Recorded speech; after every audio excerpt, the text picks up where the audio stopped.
I'm back. It's time for your vitamin. And before we talked about some bikes, we talked about some treadmills. Okay, so biking, running, we're going to take those, we're going to combine them, put them together, and we're going to talk about ellipticals, because basically you're trying to take a running motion and put you on a bike. So you're standing up, doing a bike, going through running motion.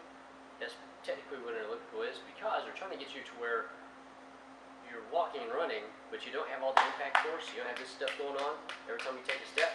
This way it saves your knees. It's less stressful on your joints, less stressful on your spine, less stressful on your head.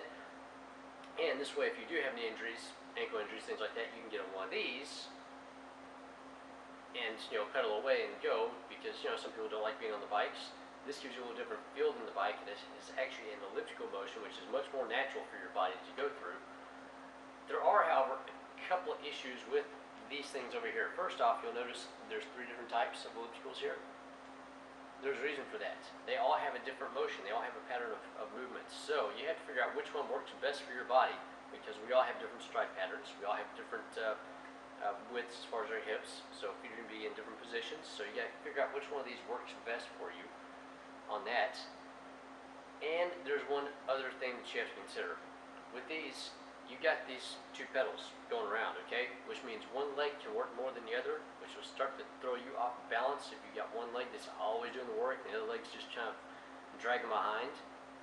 So keep that in mind whenever you're on these.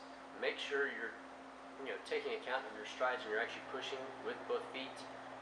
Everything is engaged. Otherwise, it will start causing some hip rotation issues, which will lead to some major bad things later on down the road, which is some sciatic issues and things like that, because you've got one side that's working, one side that's not working.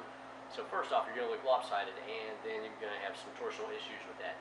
So if you don't want to bike, you can't get on the treadmill, try one of these out, but make sure to keep your strides in order, and worry about going through the strides with both legs working, because they're supposed to, because it's a team. So with that, that's your vitamin. We'll be back later.